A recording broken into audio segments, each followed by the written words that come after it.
Hey there folks, Chuck here. A quick note before we start today's episode. Isaac from Diecast Talk was very generous with his time to be on the show. He did request that we not show his face or reveal his last name for privacy purposes, and we wanted to respect that. So there's nothing technically wrong with your screen. We just put some placeholder graphics in place when he talked, and there's a few photos of what he showed us during the conversation, so you want to make sure you stick around for that. And if you're listening on the audio format, jump over to the YouTube version if you want to see those photos. Another quick note, we do have another patron that joined our ranks before this episode was released. That's Black Eagle Diecast, so thank you very much to them. Please go check them out. We'll give them a little shout out in the links below as our newest patron. Okay, I think that's all the announcements. Let's get on with the show. You're watching Diecast Breakdown with Chuck Ellis, David Johns, and Mark McHotwheel.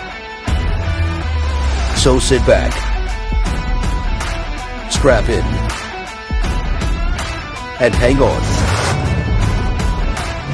The breakdown starts now.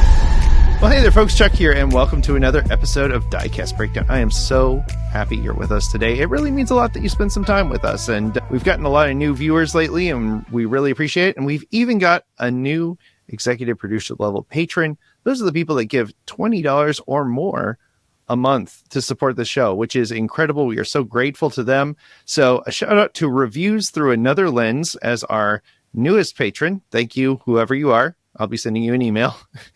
And a shout out to our other executive producer level patrons that make the show go. That would be Mike's Mods and Customs, Mad Visions, Video Geek Productions, First and 64th Customs, TWYCE Diecast. Thanks, David. DrivenDreams.org, and Mr. Dane Self, our super duper fan. He and Mike's Mods and Customs go above and beyond each month, along with the rest of our patrons that help make this show go. If you want to join their ranks, you can visit diecastbreakdown.com or click the join button down below if you're watching us here on YouTube. And while you're down there, make sure you punch all those other buttons for us. Well, they're watching.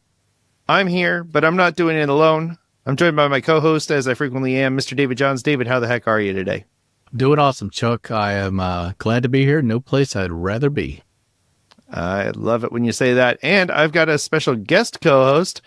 Derek from Honest Diecast is joining us again. Derek, how are you doing today? Doing great, Chuck. Thanks for asking. Pleasure to be here as always. Thank you for having me. It's a delight to have you over, and a delight indeed it is to talk to our guest. This is somebody that I've wanted to talk to for a while, and we just happened to run into him at the Hot Wheels Collector Nationals a few months back in Atlanta. He came right into our hotel room. It was like, it's great when a guest opportunity just walks through the door like that. I'm sure if you've spent any time at all on Instagram, Facebook, or YouTube around Diecast, especially premium Diecast, you've probably heard the name Diecast Talk thrown around, especially lately, because it's really making some waves in the Diecast scene. We're sitting down today with Isaac of Diecast Talk. And Isaac, I am so excited to have you on the show today. Thank you for joining us. Hi, guys. Thank you so much for inviting me. So, Isaac, I got to admit, I think it was about maybe 6 months ago, maybe a year ago, that I first heard about Diecast Talk. Hopefully you've been around that long, or I'm making things up. But when I first heard about it, I thought, oh, somebody else is doing a podcast about Diecast. We should talk to them. And then I was like, wait a minute, is this a store? Are they selling things? And then people were like, oh, no, we're buying Diecast Talk diecasts. And I was like, what is this? So let's start at the beginning here. What is Diecast Talk? If somebody were to ask you what that is and how did it get started? So it began almost 6 years ago when me and my friend wanted to start an organization. Originally, it's called Garage Talk. It's kind of like a show that similar to what VinWiki is doing right now. Mm-hmm. It's about interviewing like car owners and asking them about the car stories. And then Diecast Talk is a subsidiary of Garage Talk, which we were going to do podcasts and talk about diecasts. And then also with that, a shop.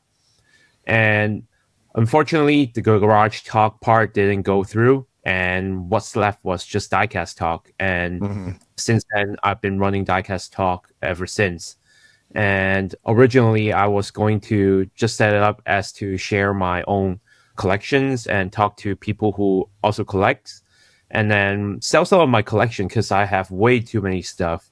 And then it became like I'm taking on some brands like Mini GT, Tarmac, doing pre-orders and doing in-stock stuff, and then it blew up. And then a couple years ago, I started doing my own exclusives, and then it blew even bigger. So that's how Diecast Talk came to today.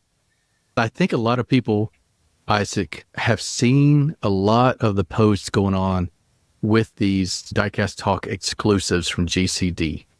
It kind of, as people that have sold diecast here and there, you've taken it to another level, but talk about that next level where you start working with the manufacturer. How does that happen? I would say like this, me and GCD, this kind of relationship is kind of similar to how Kaido House, Junie Mai with Glenn Mini GT. We work together, we develop our own castings together. So it's how it began. It was like I bought a couple of GCD models like many years ago when they first started.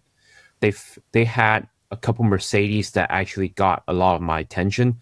Well, personally, I love Mercedes-Benz and I love classic Mercedes and their trucks. And they make those trucks, the actuals with the trailer, the car carrier, and they make the 600 Pullman. Those are my favorite, one of my favorites, Mercedes. And I bought them. I look at the quality. I was amazed. Like they're the first one that did the 164 Mercedes truck with like tilting cab, steering, and so many accessories. And then they also did the 600 Pullman with working steering and suspension. Like I've never seen that in 164. So that caught my attention. I had that in my mind for so many years. And then one day I was like hanging out at my house with a couple of my friends. They also buy stuff from me and they knew that I run a diecast shop. And they asked me like, why don't you do something for yourself? Like, how about do something like a Toyota Tacoma? Because no one ever did it. And I was like, maybe a good idea. Let me look into it. And I was like looking online at that time. Like I had no idea what like trucks are, Toyota trucks. I've been a European car guy for most of my life. I like BMWs, I like Porsches, I like Mercedes. I never actually looked into Toyota trucks or like overland or like the off-road stuff. I think they were cool. I personally really like Land Rovers, and I always wanted to buy a Series 3 for myself, but it's too difficult to maintain one in the US. I'm getting there, but maybe later. So back to diecast, I was looking into like doing Tacomas, and then my friend also introduced me to a friend whose name is Bernie. He has his own overland build, which was featured in SEMA, and his build was amazing. Like the attention to detail to like whatever he puts on his truck is amazing. So that project kind of started. I approached GCD. It was like, I know you guys have done so many amazing diecasts. Would you guys be interested in working with me to develop something for the US market only? So that's how we started doing the Tacomas. And then later on, we saw how successful the Tacomas was. And then we did the Foreigner, and then more and more coming soon. Back with more Diecast Breakdown after this word from our sponsors. Legendary Hollywood concept artist and designer Fireball Tim Lawrence has created 3 exclusive pieces of automotive art based on the 3 hosts of Diecast Breakdown. Get these and other brilliant designs printed on mugs and more at fireballtimgarage.art today. Here's this week's small channel shoutout. Black Eagle Diecast. If you have a favorite Diecast channel with less than 700 subscribers and you'd like to see them highlighted on a future episode, email us at diecastbreakdown@gmail.com. And now back to Diecast Breakdown. The Hilux that you guys released recently is just incredible. Like I just picked up the one from that movie, that thing, but it's not from that thing. It's just looks a lot like it, and it is just like the proportions of your designs are just brilliant. They're so clean. The lenses look real. The window tinting looks real.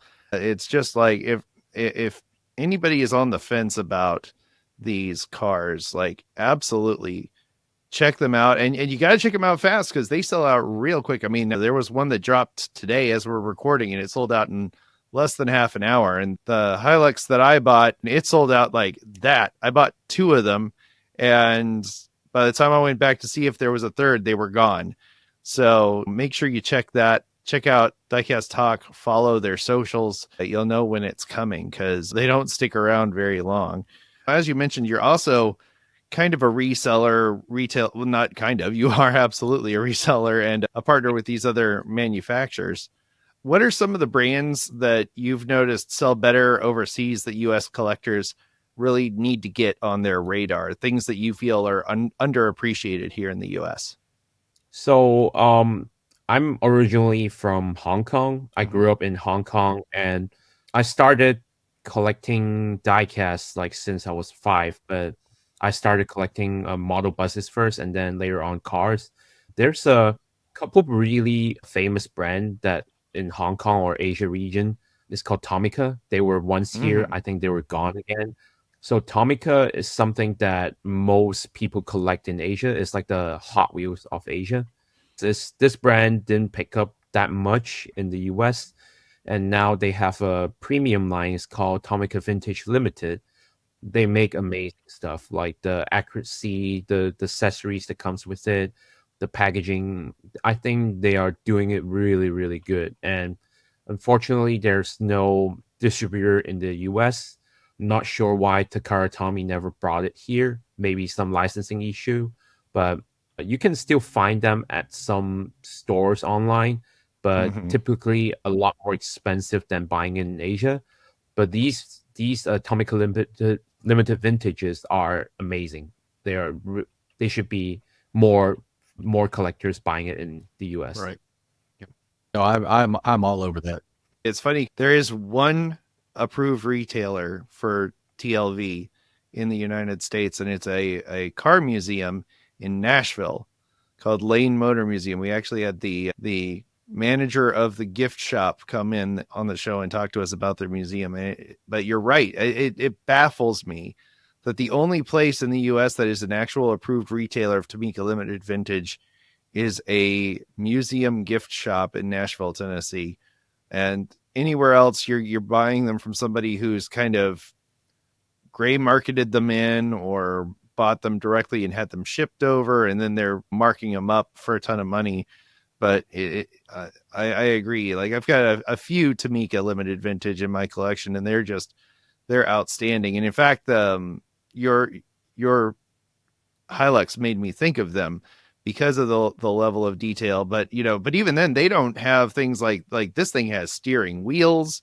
The suspension is like, it's not just a suspension, it's got an independent suspension up there. Like you can move one tire and the other one stays down. It's incredible. And so I love what I'm seeing coming out of these brands like TLV, Mini GT, Tarmac Works. GCD is a brand that I know David is a big fan of. Which brands in 1/64 scale do you think are just absolutely killing it, just doing it right, like down to proportions, stance, tow hooks, roll cages, exhaust detail? Which ones are on the top of your list? Of course, I'm going to be biased. Well, GCD is doing it really good for all those off-road vehicles. I don't think any other brands right now in the market is doing better than that. I would say for stands, like for the race cars and like street cars, I would say Tarmac and Mini GTs are doing pretty good. And I see a lot of other brands are trying to do better, especially Hot Wheels. I can see now they see, oh, we're getting a lot more competition from other brands. And they made the Elite 64 branch line. They're trying to get that, but not there yet. But hopefully one day they will realize, like, okay, we need to up our game.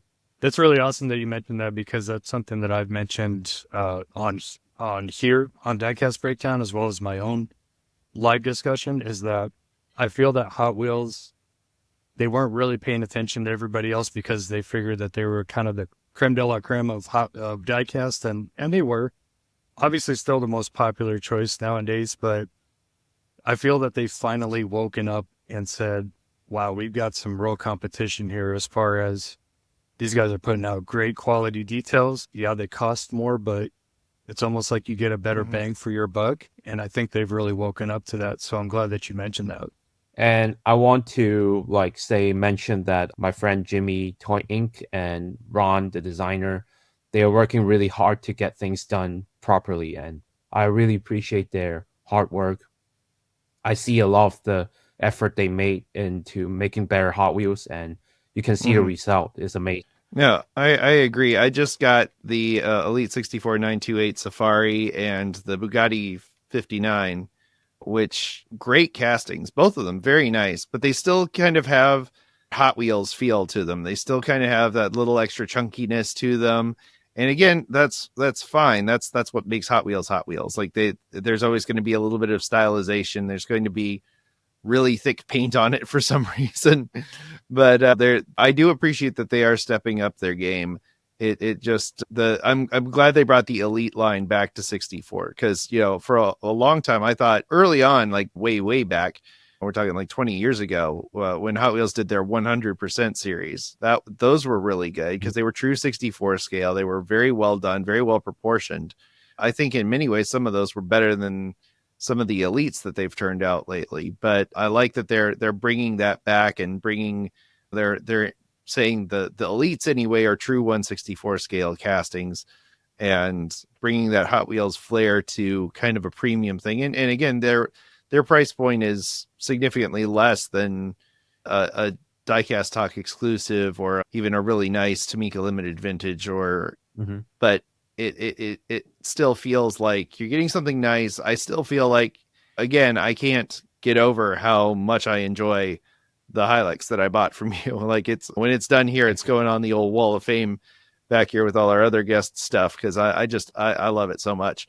But the options out there for people who are the adult collectors looking to step up their game, it's just great that there's that. And it's funny, as you mentioned, the Hilux or the Tacomas as being something that not a lot of people do. Like, what are some of the 1/64 models that you feel are overhyped, and why is it the R34? I get asked that many times, like why is everyone collecting the 510s, like R34s? I guess like the 510 I really don't understand until like now. I still don't understand. The R34, I would say, firstly, because it was a featured car in Fast and Furious, and a lot of people because from the first movie to now, there's like been so many like JDMs that were featured, but R34 is the one that always get the most attention. And it was a Paul Walker's car. Of course, it's gonna be popular. And that car never like imported to the US until like after the 25 years. So it became a legend. So a lot of people couldn't buy the real one. And now it's even harder and harder because they're getting almost like $300,000 for a really nice one. And I guess like people wanted R34s, but they can only afford diecast, and they will buy any colors that they release. So that's the reason R34 gets so popular. But also in diecast world, is so saturated with the R34, and I hope people start to realize that and not keep making the R34 and do something else. Yes. Don't touch that dial. Diecast Breakdown will be right back after these messages. Diecast Breakdown is produced in partnership with TWYCE Diecast and Driven Dreams Org on YouTube. Check out their channels in the video description and subscribe for more epic diecast content. Hey, this is Larry Wood. This is Derek from Honest Diecast. Hey, this is Chad Reed from Round 2. This is Mike from Gaslands. The SRT Jovita Show. This is Champion DJ K. This is Mad Vision here. This is Diecast Dude. And you're watching Diecast Breakdown.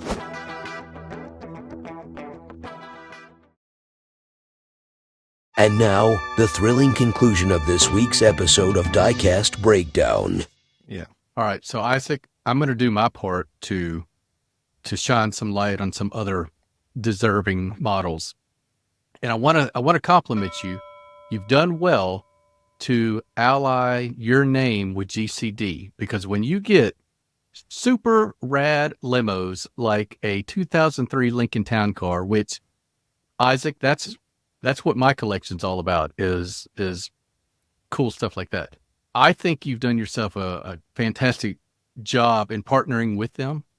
And I want to talk to the viewers real quick, because I bought that online and I paid more from a site that we all know that I like than I could have bought it from my buddy Isaac. And I'm not going to do that again, because if you like cool GCD models like that, Isaac has them as cheap as you're going to find anywhere. So first off, I had to give you a little bit of kudos for that, Isaac. And I wanted to ask you, though, do you think there's ever a time where we see a Diecast Talk exclusive with another brand? Has that topic ever come up? Yes, and you will see it this year. You heard it here first, folks. That's pretty exciting. We'll call that a tease, and they'll have to go to the Instagram or wherever, or to the site to I guess find out the latest information on that. So that's really cool. Good to hear. I'm glad to hear that. Thank you. And I think it will be a really nice one, and something that I might have talked about it just now. Oh, okay. Now, if you're watching this, don't pause and rewind it just quite yet. Watch the full episode and then go back and watch it and get that second view for us and figure out what Isaac was talking about. So here's a little tease, but I won't talk more than that. Fair enough. What are some interesting trends or demographics that you've seen happening in diecast? I'm not sure if you guys noticed, I have a pretty pink looking Tacoma recently. Yep. And that actually got a lot of attention of the female collectors up there. I checked my Instagram, I checked my demographics. I think probably 95% of my customers male. And there's only a very few female follow my page and like diecast, but the pink taco got a lot of their attention for the female side. And one thing I discovered is it's kind of like a hidden thing. A lot of guys love pink colors, so you would think it's a girl color, but no, a lot of guys love pink stuff, and they love pink on model cars. I often think about that, and I wonder how much of it is it's totally cool to like pink, but I wonder if that pink craze happened because Hot Wheels did an R34 in pink and everybody knew it was just going to blow up. And I wonder if that's partly because people really like pink, or partly because of the pink beach bomb that Bruce Pascal has, that everybody sees pink on a diecast and they automatically think, oh, it's super rare, it's super exclusive. And that was even a thing in the muscle cars in the late 60s and early 70s. There was a very brief period of time where Chrysler did some cars in what was called Panther Pink, and they're super duper valuable now because they're super rare. So, I mean, again, that's an interesting thing to think about, whether it's just people liking pink or people thinking, oh, it's pink, it's going to be rare, so it's going to be valuable. I'm sure it's a little of each. And again, buy what you like. If you like pink cars, buy pink cars. Yeah. There's a period that everyone loves the baby blue, which it's around 5 years ago when Liberty Walk did the baby blue on the GTR. And then Aston Martin did it with their, what was that? Vanquish. There was it was show on Top Gear. I thought that was a really nice color on the Aston Martin. I never thought it would look good on the Aston Martin, but it came out really nice. I think that trend kind of died off now, and then maybe now is the pink time. So who knows? Yeah. So Isaac, you mentioned Liberty Walk just for a second, and it made me think about that post you did recently where you were at the Liberty Walk pop-up, and I thought that was really cool to get out there. Such a cool event. But one thing I noticed, and I want to ask why you have this, on your tent, you have a quote that really struck me. It said, "Every car has a story." And that's part of on this show, is to talk about the story, why cars are made, why we love our cars. And when you talk to manufacturers, there's usually a really cool story why they made the cars that they did.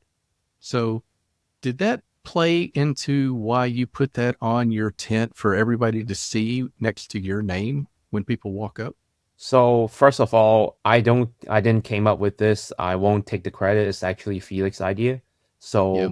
it was a collaboration between me and Felix, Tarmac Works, to have a Liberty Walk pop-up event. And then we had the tent there.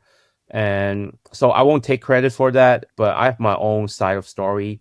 I think like a lot of diecast collectors, they don't just like the card themselves, but also like the card can give them something relate to real life, like something that they see every day, something like maybe a truck or a car that they used to be riding in when they were a kid. It's something not just as a collectible value, but more than a nostalgia to something happen in their life. And something like I can say like for one of my most popular product was the TRD sets. I think that reminded collectors when the Iron Stewart era, when they do the Baja off-road stuff. And it's like a time capsule, I would say, to relate something a card that tells a story or a period of time that reminds them some of the good times or something very significant to them. Yep.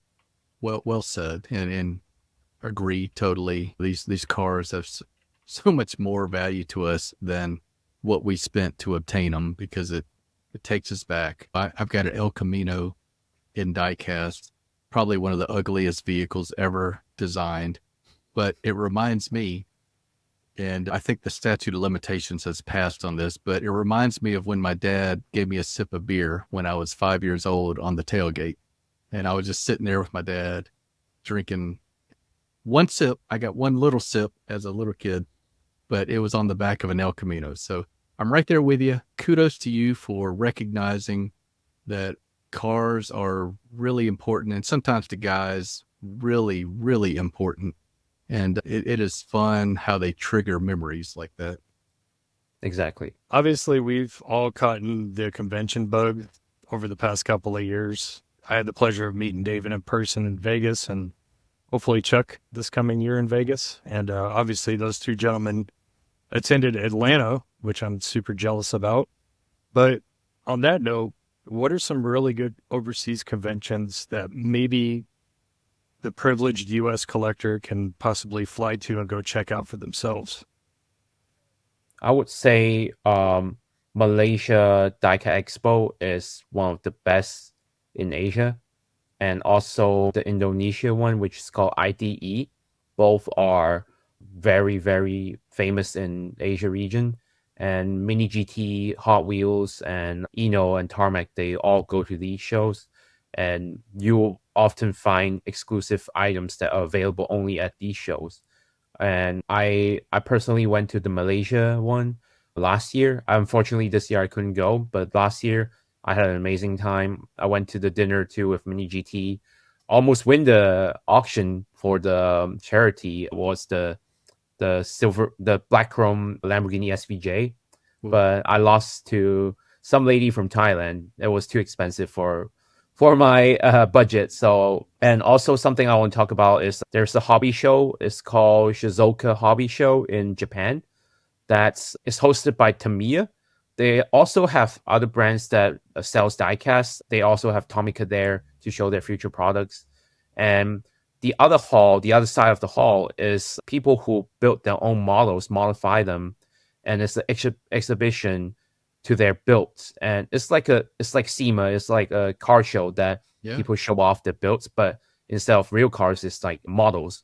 And I saw so many amazing creators. They are so talented, and I saw something that really still today, like I still think about it every day. It's like someone made a diorama of Top Gun 2 where Tom Cruise is fixing his Mustang in the hangar.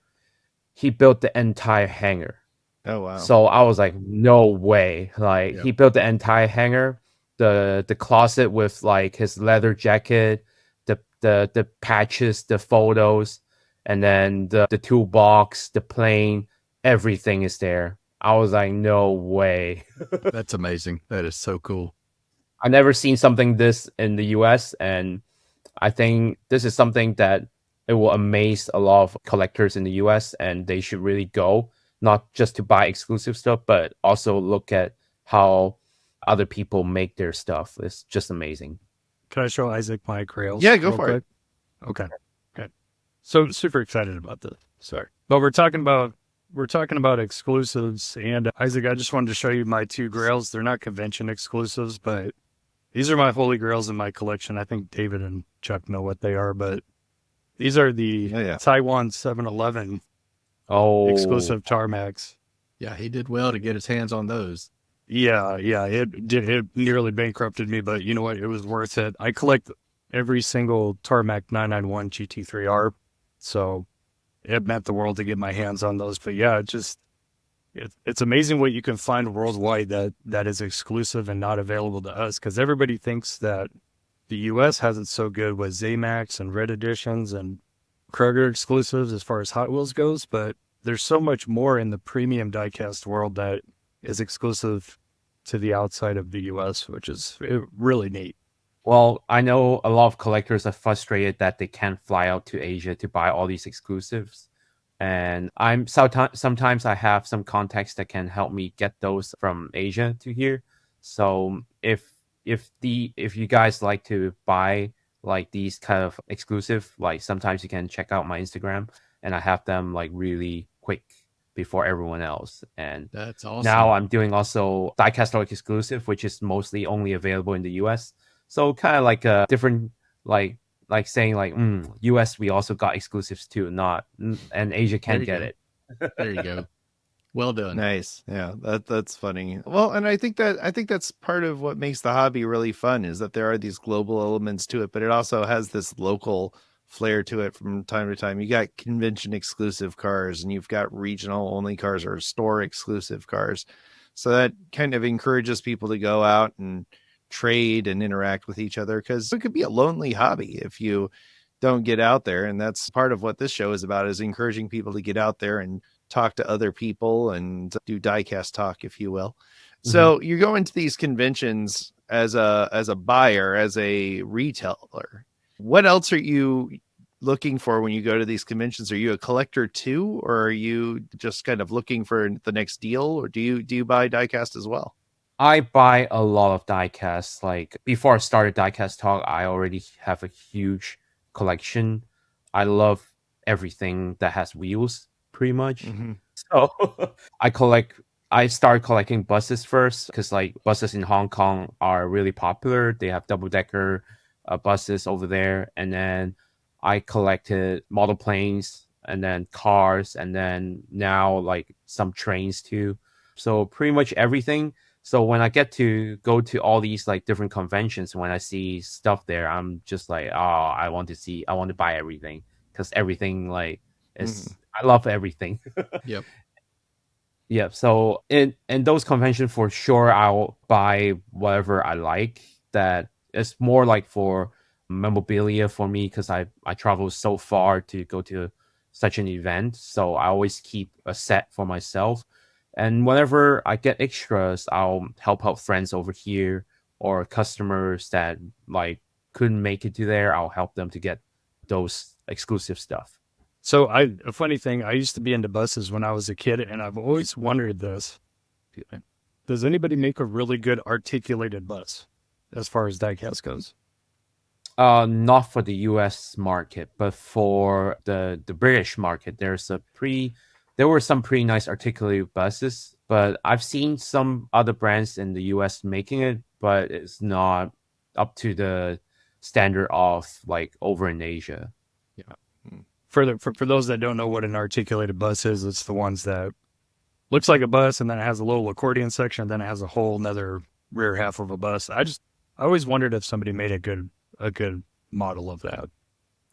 Some other brands over in Asia and UK, because UK had a bunch of those articulated buses. They have those Mercedes ones, and the articulated part actually work. So I'm amazed by those. Yeah, the really good detail, but they no longer make those, unfortunately. And to this day, I don't think there's a good brand right now that make articulated buses for the US market.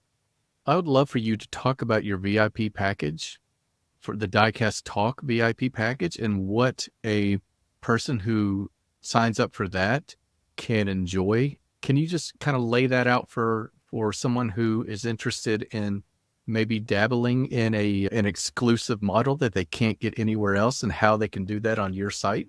Okay, sure. So for the Diecast Talk VIP, this is a little bit similar to RLC, but more interactive with me. It's like a very exclusive club that people who collect Diecast Talk exclusive can interact with me as the director, and they can tell me what do they think will be a popular vehicle to be made into diecast in the future, and things that they would like to see, and things to like in the current products that should be improved, and also color scheme that they want to see. And I listen to everything they say, and I gather the information, talk to my team, and see how we can improve.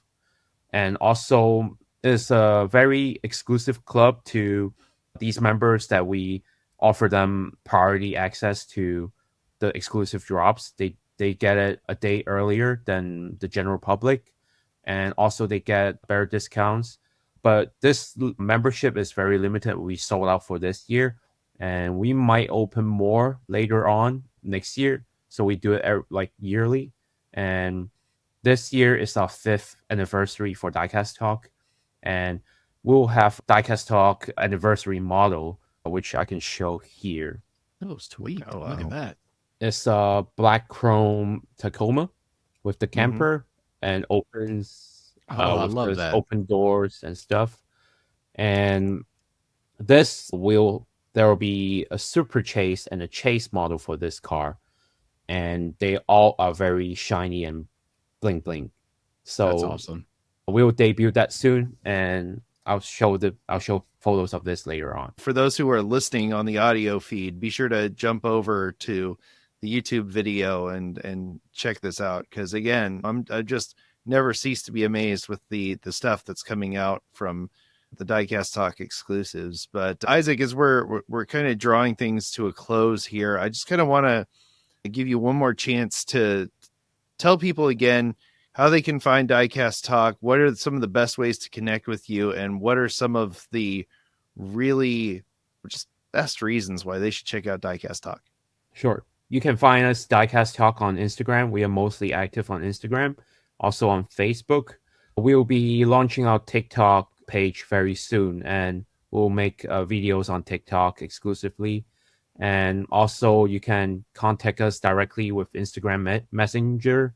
That's the quickest way to find us. We are going to launch a lot of new products this year, and it's much more amazing than what you've seen so far.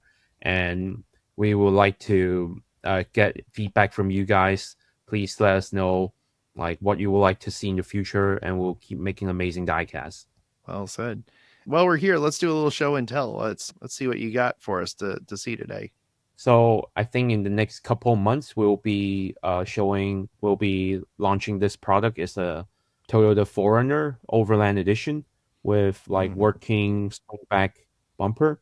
Oh wow! And a bunch of accessories that will come with it. This is our 3rd time collaboration with Frontrunner Outfitters, and it will feature all the accessories that they make and be replicated into this 164 model. So is that a GCD casting? Yes, it's a GCD casting, and then they do all the accessories. Yes, and it has all the goodies that we had before: working suspension, steering, and the first color will be Lunar Rock, which is the most requested color for all Toyota. Man, you and GCD are killing it. And then also the camper will come back too. So oh nice, cool rooftop. And camper. We will have more accessories than what you've seen so far. So stay tuned.